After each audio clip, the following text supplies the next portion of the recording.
I just say it.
Welcome to Danu on Fire, right here on Hi TV, your luxury channel. We're looking at Colombo from a different perspective right now. It's a gorgeous view. And with me, I have Rohit, who is the man behind Soho Hospitality. Thank you for being here on the show. It's a pleasure. It's really nice to meet you as well. So tell me, what is Soho Hospitality? You have been in the food and beverage industry for a long time. You have not only created food, but you have artistically molded it into a way you like it served. Tell me about your experience walking into this, and how many years ago was it? Yeah, so put the age out though. yeah,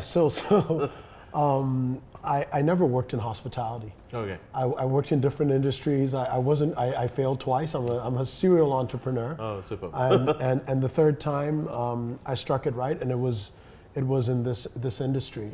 I lived in New York, followed all the top chefs. I was really inspired by some of the Keith McNally, Danny Meyer, Steven Starr, and I was following them as a consumer, Right. And really into design.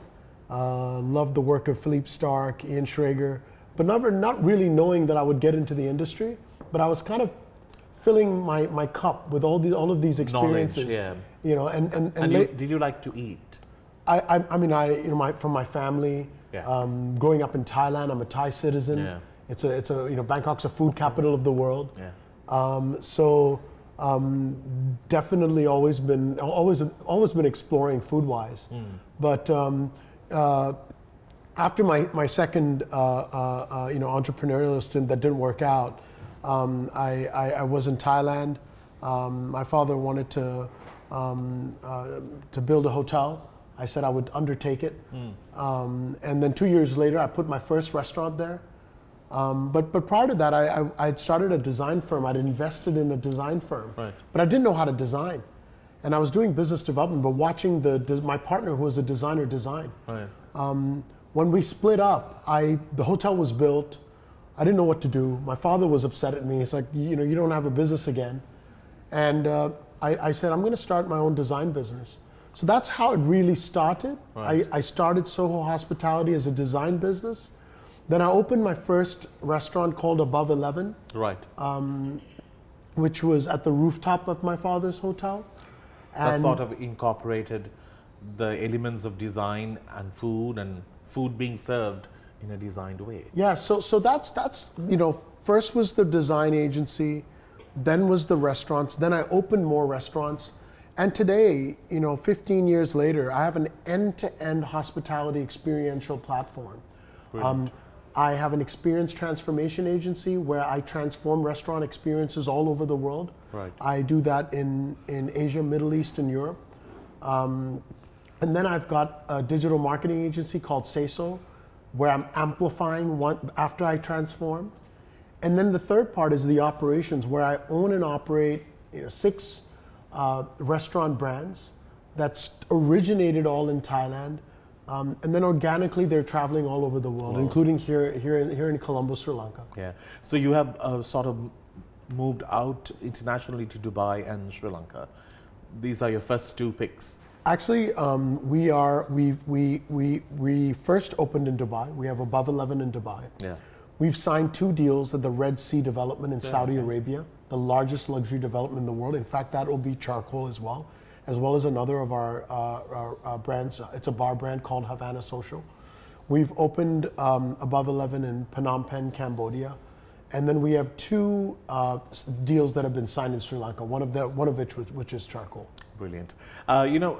It's one thing to sort of go out there and venture into countries that you might not know so much about, but Sri Lanka has, we have had our rough edges for some time, and you had a vision, and to bring it to life. What made you pick Sri Lanka? Firstly, I love this country. I grew up with a Sri Lankan friend who's my closest friend. Yeah. When I was growing up in Thailand. Right. So I used to eat Sri Lankan food in his home. Right. Hoppers, string hoppers. Right. His housekeeper made the best beef curry. That was my first interaction. Interaction with Sri Lanka. But I've traveled here. I've gone to the hill stations. I've been to Gaul. I've been to the south, and I love the country. I love the country. I think it has so much to offer. I'm glad to see it bounce back. I love the cuisine, but most of all, I love its people. I think the people are very authentic. There's a rootedness about the way Sri Lankans just are, and I think that's the part that really touched my heart. And I know Sri Lankans love food, and this is one of our best concepts, charcoal. It's one of those restaurants where, when you come and try it, you come back again, and it's got one of our highest net promoter scores. I once met a gentleman who heard me talking so passionately about our food to a guest while I was eating at the restaurant in Bangkok. And he came over to me. He was sitting right next to me. I didn't know who he was. Yeah. And he came over to me. He goes, "Are you the owner?" And I said, "Yes." And he said, every time I come from London to Bangkok, to Phuket, I will purposely fly back only from Bangkok so I can transit from Phuket to Bangkok and come and eat at charcoal. Oh, wow. And the thing is that it's not one time that I've heard this story. I've heard this story again and again and again. And that's the biggest reward. Yeah, I think passion matters. I think attention to detail matters. I think loving the people who work for you matters. And in the end of the day, we want to make sure that we deliver an exceptional hospitality experience that is reflective of the hospitality I've received in this country. Amazing. We're going to get into our first break. When we do come back, we're going to speak about Sri Lanka and are the flavors going to have a little bit of Sri Lanka. And also, this is a sneak peek into this beautiful space because it's going to be opening very soon after the break.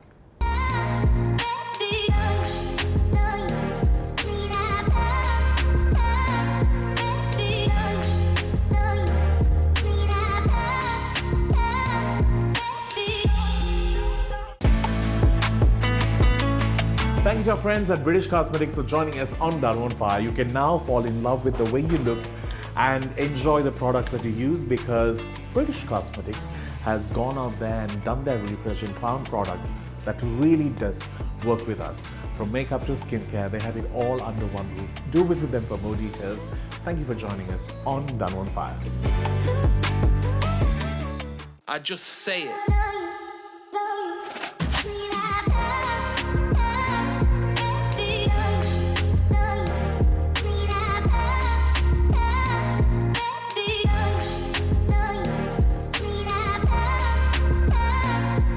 Looking at the view from the 50th floor and enjoying food that has been just made with love.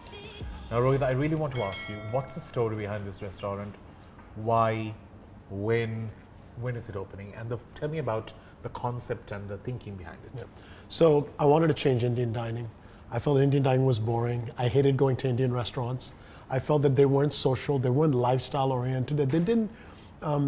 They they weren't reflective of the trends of today, where people want to go and enjoy a great experience. They weren't experience. But it was all just food. Yeah, Yes. and the music wasn't cool. The vibe wasn't great. It was just old style Indian dining that just didn't resonate anymore. And I was particularly fascinated about, the spice routes and the trading of spices that occurred. When the Mughal Empire ruled India, there was a lot of trade of spices that took place. Cardamom, cloves, saffron, mace came from the Middle East into India. But at the same time, there were spices that were traded back. Ginger, red chili, turmeric, and some of those other spices. And there's a cross section of this culmination of the spice trade that affected cuisine, the Indian cuisine. Yeah. And with the Muslim influence, you now have the food that is called the Mughlai cuisine, right? And that's the food that uses more of the sweeter spices, cardamom and clove. Yeah. Some of the curries are also heavier. But then when you look at on the Indian side, it's more spicier, more bolder. And the Mughlai kebabs, for example, are not made in the tandoor; they're made on a griddle. Whereas the Indian food is, made in the curries, it's made in the griddle. So what I wanted to do was to create a restaurant that would merge the two cuisines, the Indian kebab cuisine, as well as the Mughlai cuisine, and then add on to it by bringing a whole selection of spice-infused cocktails. We took a mixologist to India. We went to all the spice markets, and we made some amazing cocktails and concoctions, which we're going to introduce here. And so the food is a combination of kebabs, Mughlai kebabs, Indian kebabs, Mughlai kebabs, and then we've got our dum biryanis, which actually come from Persia. The way they cook it is they put the meat at the bottom, they put rice, they put saffron, they put a layer of rice, they seal it with the dough of the naan, and they slow cook it.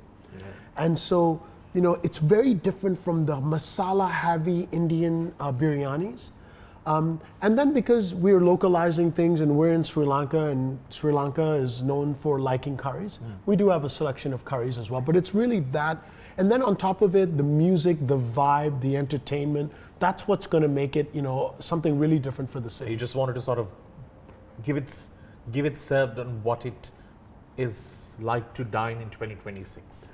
Exactly. In the most sexiest way possible. Yeah, look, I don't believe in playing around with the food. I think food has so much history.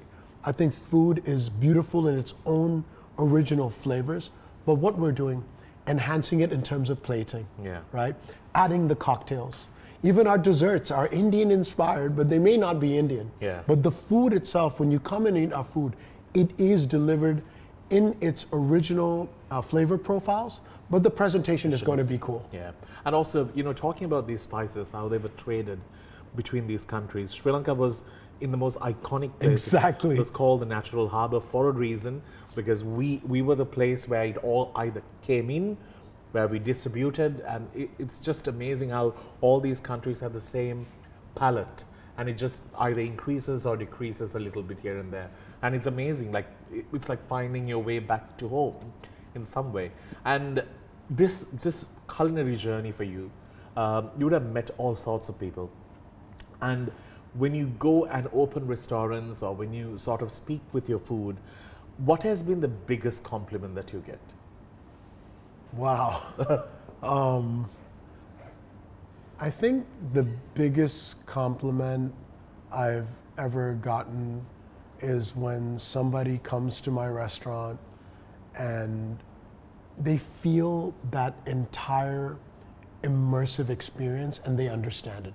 Because a great experience is not just about the food and beverage, it's about the lighting, the branding, the uniforms, the tabletops, the cocktail programming, the music. And it's about that alignment of all of those components using, with a thread that brings it together.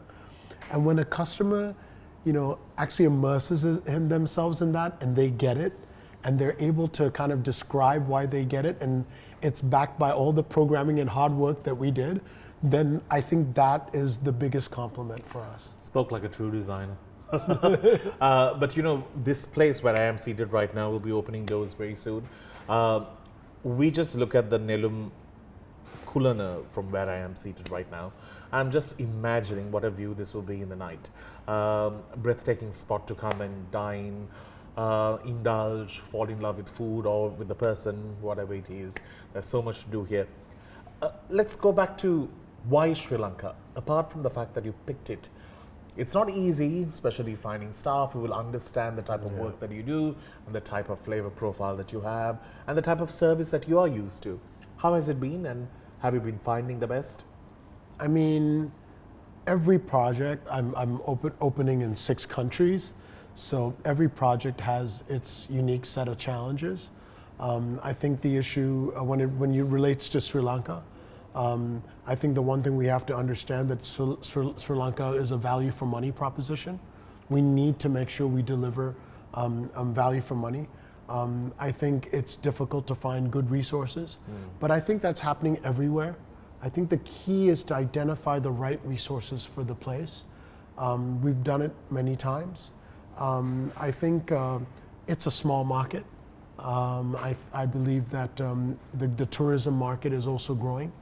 But on the flip side, I feel that Sri Lanka is now, Sri Lanka version 2.0, I would say. I think there's an excitement in the air amongst local businessmen and developers, and consumers are excited as well.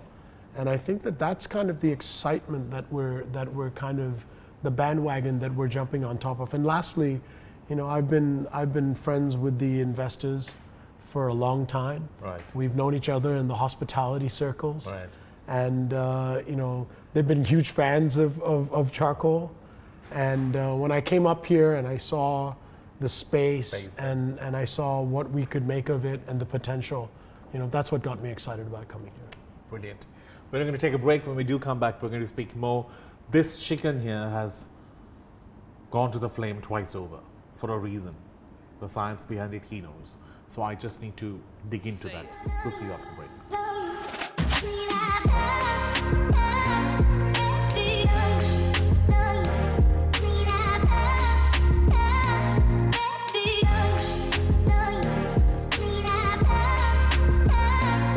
Welcome back to the show. I really want to know more about this man who has this most sleek hairstyle.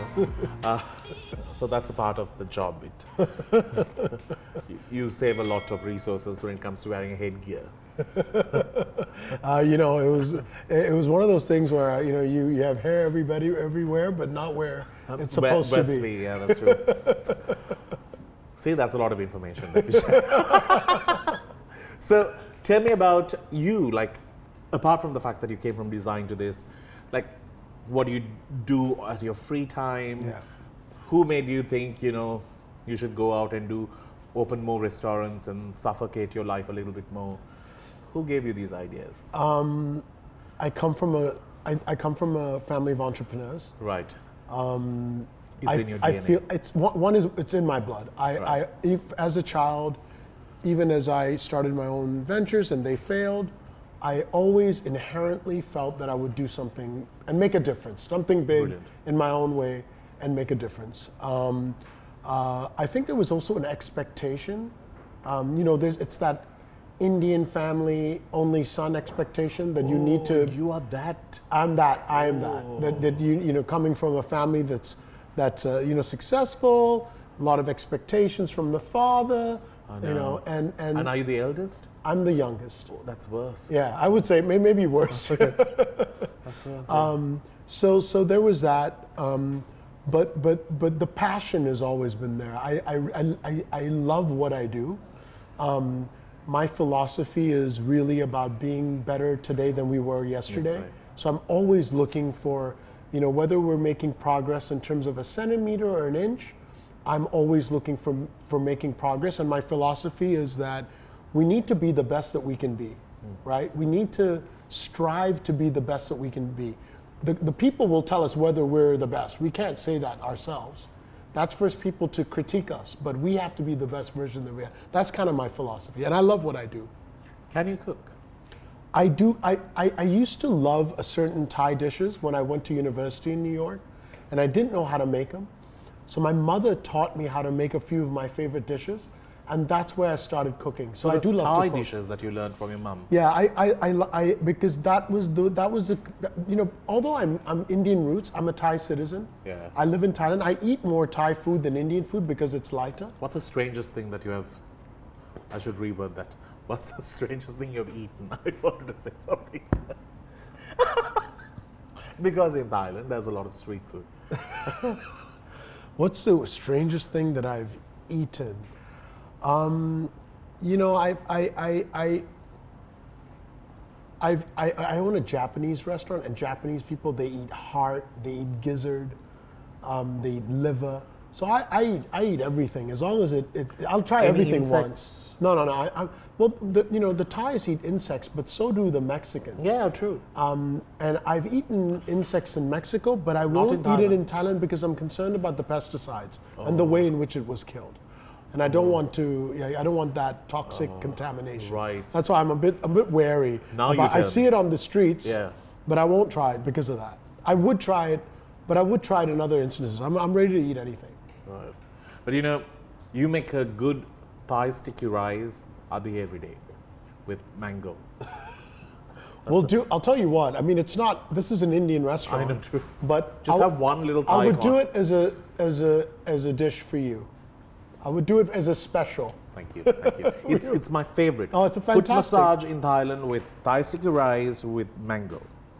That's what life is. No, I mean, Thailand is a culinary, destination. Thai food is a food, it's a global cuisine.